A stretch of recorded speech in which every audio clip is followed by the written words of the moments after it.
Hi everyone, welcome to Token Topics. Stellar XLM is a topic. Awesome bullish news for Stellar fans, as Whatsapp's Felix plans to use XLM for cross-border payments. Also, we're going to review the first tokenized bond on the Stellar network, and a major upgrade to the network signals to us that Stellar is preparing for a massive wave of utility. We're going to go over that and a couple other topics. You don't want to miss this video. Please do hit the like, share, and subscribe. Remember, I am not a financial advisor. With that out of the way, let's go ahead and dive in. Alright, DCENT family, I have a special announcement. The FTSO portal now supports Flare. So you can now directly, through the DCENT portal, connect your DCENT wallet so you can delegate or wrap your Flare. And it's very simple. In fact, I'm going to show you how simple it is to get to it. Alright, it's extremely simple to get to the FTSO portal. So go ahead and open up your wallet. And then down at the bottom center, you're going to see the Discovery tab. Just tap on that. And then scroll down. We're looking for FTSO portal. Right there. Just tap on that in the center. And even though it says Songbird, just go ahead and tap Go. We're going to change the network. And once this pops up, now we're going to change the network. So where it says Songbird Network, at that arrow, tap on that, and we're going to scroll down until we find Flare. There it is. Just tap on Flare, tap on Select, and then tap on Yes I Want. And tap on Yes I Want again. And there you have it. It shows the Flare, the wrap Flare that's inside the DCENT wallet. And from here you can claim your rewards. You can also, you see where the FLR and the WFLR in green with the arrows are towards the top. You can tap on that, and that's how you can wrap and unwrap your Flare and so on. But that's it. That's the FTSO portal. Alright, this is from Crypto News Flash. This is extremely bullish for XLM holders. Whatsapp-based Felix launches for millions of people using Stellar XLM's superior technology for cross-border payments. In a recent tweet, Stellar stated that Felix and Bitso have partnered to create a stellar remittance solution for US-based Latinos. By combining AI and blockchain technology, the duo ensures that sending remittances on Felix is as easy and human as possible. Felix is a WhatsApp-based payments platform that enables US-based Latinos to send money back to their relatives in Latin America. Bitso, on the other hand, is the largest crypto platform in Latin America. The founders of Felix discovered their solution to the remittance riddle. According to Stellar, all it took was a combination of AI, a chat platform well-loved by Latinos in the US, and on and off ramps of Bitso and USD Coin. As Bitso's partner, Felix has access to USDC, Mexican pesos, and over 34 other cryptocurrencies available on the platform. This is awesome news. This is a big deal for the entire cryptocurrency industry as a whole.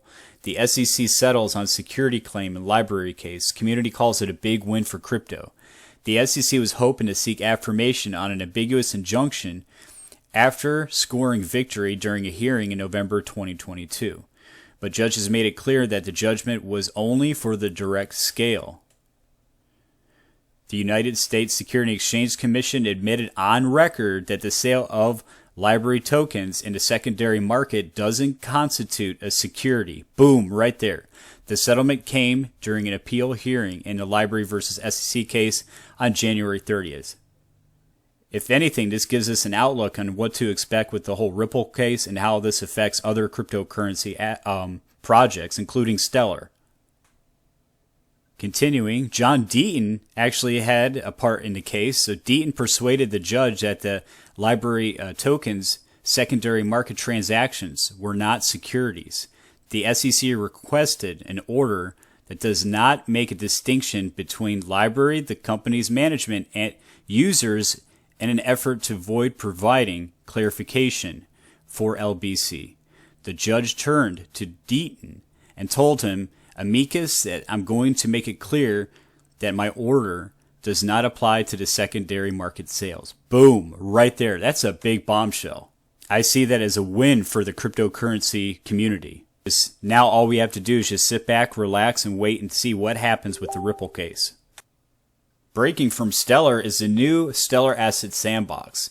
In a simple to use interface, you can issue, mint, and burn new assets on the Stellar testnet. No code required, which is pretty awesome. With asset issuance on Stellar, your bank or fintech company can tokenize real-world value on the network built for asset issuance. Let's go ahead and check out this sandbox.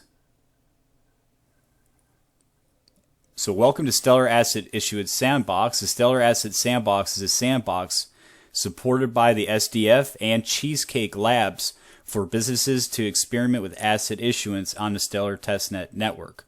And here's a few requirements to get started. If you'd like to look it over, I'll put the link below.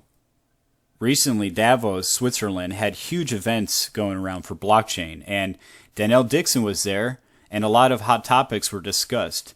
And one particular topic was how Stellar likes to use one-to-one backed currencies, speaking on leveraging cross-border payments. Network is really good at is asset issuance. And so we like to be able to use these sort of one-to-one backed currencies, whether it's the US dollar or in Ukraine, for example, Tascom Bank has issued an e-hryvnia. And we also have 30 different assets that are issued on the network that are based on local currency. We think that's the best way to leverage payments and to especially cross-border because it's, you know that you have safety and security in the backing of the asset, and you know that what you send is the same thing that you're going to receive on the other side. So we think that that's really important. So we really value that. We've spent a lot of time working with these on and off ramps all over the world to make it so that these are accessible and leverageable. And we think, although payments, again, not super sexy to a lot of people, for us, it's the way that the world works and really creating that borderless world and that global infrastructure. And that's what they do when you can actually have programmable money. This right here is evident that big things are coming to the Stellar network. ABN AMRO issues a digital bond on the Stellar blockchain.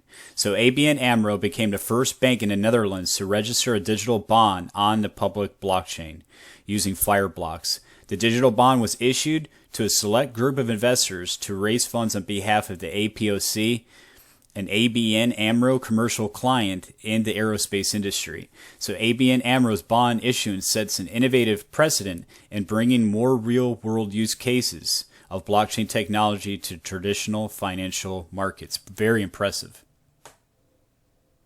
So it's the first tokenized bond on the Stellar blockchain.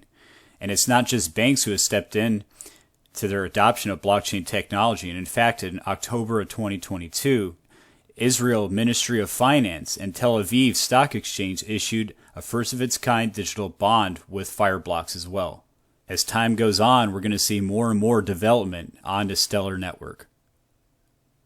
Next is the Stellar network is growing fast and very fast, very impressive. I'm going to show you here in a second. But it needs a better database to match its scale, and that's why the network is implementing a bucket list. Let's go ahead and check out this article. The size of the Stellar network is growing, whereas in 2018, the Stellar network hosted just 2.6 million ledger entries. It hosted 43.4 million last year, and by the end of 2023, they expect to see more than 300 million hosted on a ledger. That's a huge increase. So for those who are holding XLM, is that giving us an indication of an explosion by the end of the year? I guess time will tell. So if you're into the Stellar ecosystem, you already know this, in fact, that you're probably interested in Stellar, not because of what our blockchain can do, but because of what it already does. Quote, Stellar has been proven a track record of functionality, and more people are using it every day. But here's the issue. Soon, the network will grow too big for the house that it grew up in. While Stellar's database, currently implemented by a primary key value store and a secondary Merkle structure, is sufficient today, it cannot scale with the rest of the network. So, to put it simple, as the Stellar network grows, it's not going to be able to sustain itself with the current structure. So here's the thing. The situation will only get more dire with the forthcoming mainnet of Sorbonne, which will increase both the size of the ledgers and the amount of them that needs to be stored. Stellar can't go on with such a tedious system. That's why Stellar will be using a new first-of-its-kind storage mechanism that will use just one data structure instead of two. It's called the BucketList DB. and was first announced at the annual Meridian Conference for Rome last year. At Meridian 22, the Stellar Development Foundation's engineer Grant Tyson explained why the Stellar Network uses BucketList over traditional Merkle trees. Now, I won't go on a slight tangent here and talk about some of the Merkle structures that other blockchains use. For instance, or in particular, I want to talk about the Merkle tree and why we actually use a BucketList and not a Merkle tree. So a Merkle tree, even though it's standard practice in many blockchains today, has some very significant issues that come with churn, write amplification, and scale. Essentially, a Merkle tree requires many disk I/O operations just to update a single entry, and the main thread must block until these disk I/O operations complete. Now, additionally, because the Merkle tree is a tree structure, that you have very poor disk locality and disk caching. Because it's a tree, you essentially have to do lots of random seeks and random I/O, which file systems are very bad at. Compared to the BucketList, where we have these sorted files and are doing these merge operations, we can take full advantage of disk locality and full advantage of file caching, whereas this random access pattern of tree-like structures such as Merkle trees has very poor read performance. There's actually an interesting investigation that the Ethereum Foundation did into this. They released this presentation in March, so if you want to learn more about it, I'd recommend anyone listen to it who's interested. It's called Ethereum in Numbers, where TPS meets physics. And in this conference talk, they actually show that with current enterprise SSDs, for a sufficiently large Merkle tree, the absolute maximum TPS is around 200 transactions per second. Not due to network, even if you had the fastest computers and had the fastest network latency you could possibly have, your storage layer would still cap your network TPS at around 200. Now, to describe why this write amplification is so bad and why these... All I have for the video, are you bullish or bearish on Stellar? Go ahead and comment your opinions and thoughts down below. Share with friends and families. Don't forget to subscribe and enter for a chance to win a free biometric wallet. You can check it out in the description. I want to say thanks again for watching Token Topics.